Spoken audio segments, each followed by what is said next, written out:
You know, the one thing that most people are not telling you is that this is the most fake Pro phone.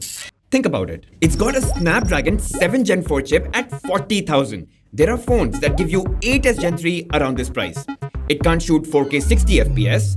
Ultra wide can't even shoot 4K. Front camera can't shoot 4K. Not a single Pro resolution available. Not even a high-speed interface for any Pro use case. And not even a Pro grade display. So, what makes it Pro? I mean, come on. Just because it resembles an iPhone 17 Pro to some extent?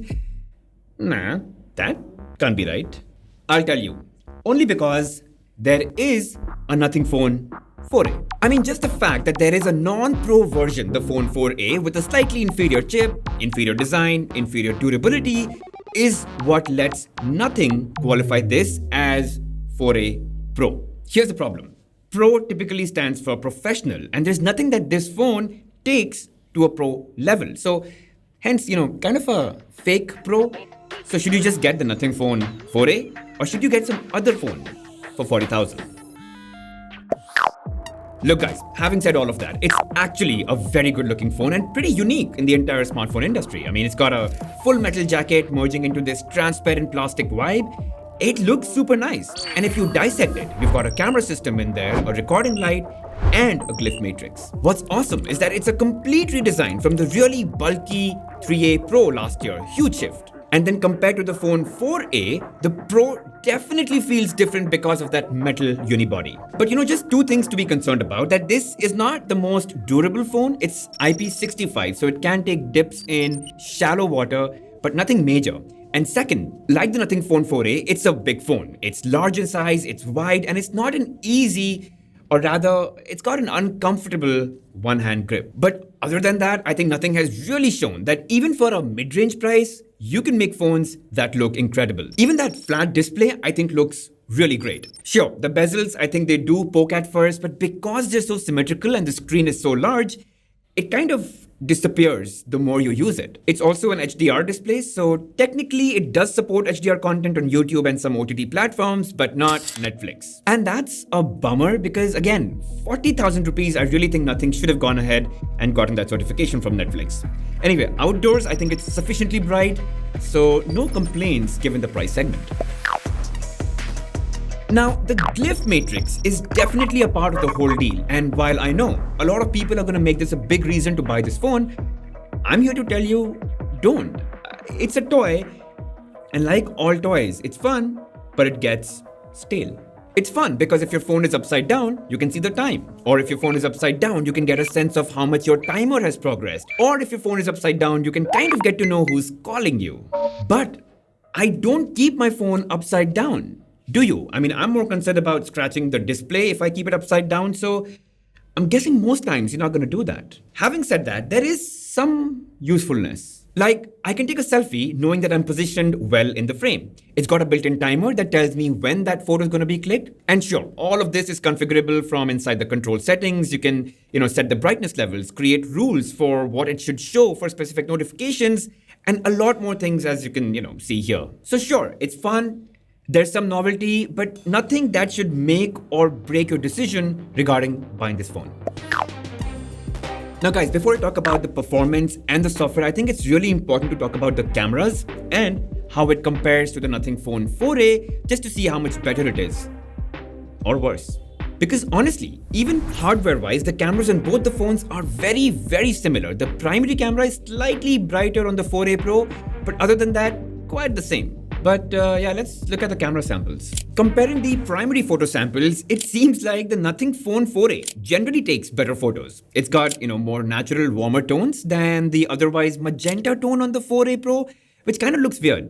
Also, 4a has better dynamic range, and I saw that photo after photo. You too will see more details in the shadows from the Phone 4a. Honestly, I think I'd go with the Nothing Phone 4a for primary photos. The 4a Pro definitely needs some adjustment which might come out as an update. I don't know. But let's look at the portraits and I don't know what to say. Because sometimes the 4a captured better and the 4a Pro couldn't. And then sometimes the 4a Pro clicked better while the 4a couldn't. And then few times I just felt that the 4a captured more pleasing shots because the 4A Pro just felt either over sharpened or the colors felt off. Honestly, for portraits, either they're equally good or equally bad because sometimes both ended up not focusing properly even when I tried the second time. Okay, we're still left with low light, selfies, and video performance. So let's start with low light first. And I think for this, I'll give it to the 4A Pro. It's brighter. Marginally, but it's brighter. In fact, I encountered a blurry photo once with the phone 4A. Even in this one, just look at city walk. It's more clear, it's sharp, and there's less halation around it.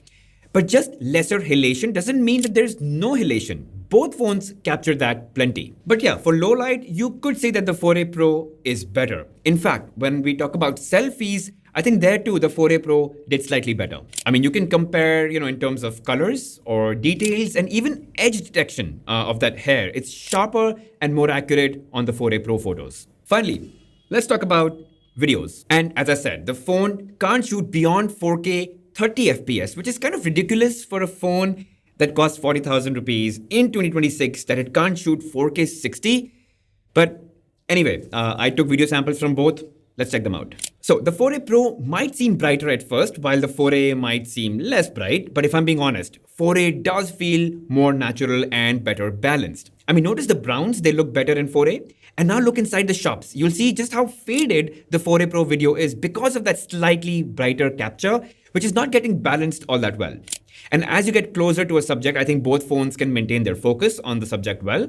But when there's less light, that's when the brighter 4A Pro takes better videos. Slightly more detail, less focus breathing, and yes, that blinking red light, that can be turned off in settings. Overall, guys, the difference between the two, both from a camera hardware perspective and output point of view, is not a whole lot. In fact, in general, I think the Nothing Phone 4A takes better photos.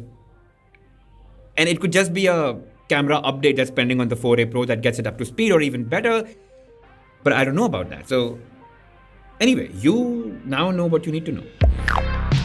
Finally, let's talk about performance and software. And as I said in the beginning of the video, this is not the most powerful phone that you can get in this price segment. Because even cheaper phones come with processors that are more powerful than the 4A Pro, as you can see in this performance benchmark table. And if you just spend 5 to 15% more, you can get yourself the iQOO 15R or the OnePlus 15R that actually delivers last year's ultra flagship performance with the Snapdragon 8 Gen 5 chip. So definitely, this is not a phone with crazy raw performance, so to say.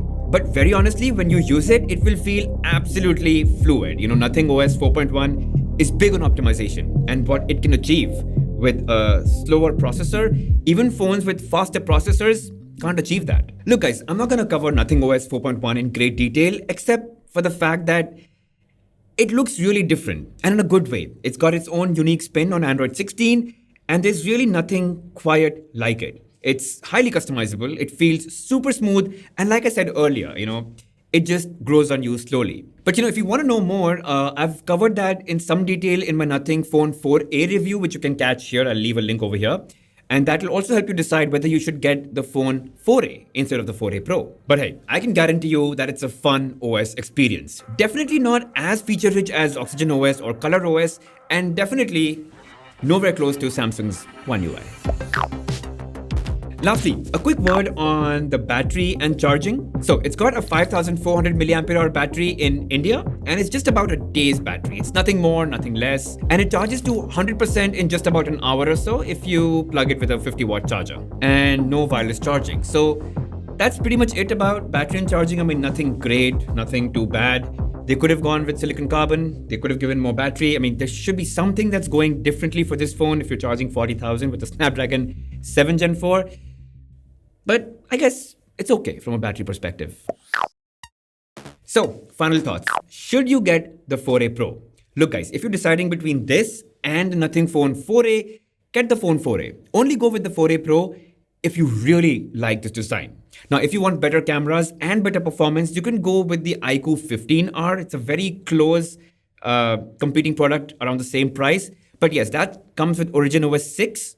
And you might want to watch a few videos on that if you don't know what that software is like and see if you like Nothing OS better or Origin OS 6 better. But if you're only looking at this phone singularly, I think the camera performance is the only thing that might pull you down. And if you're okay with the, slightly large device in your hands, then this is not a bad choice.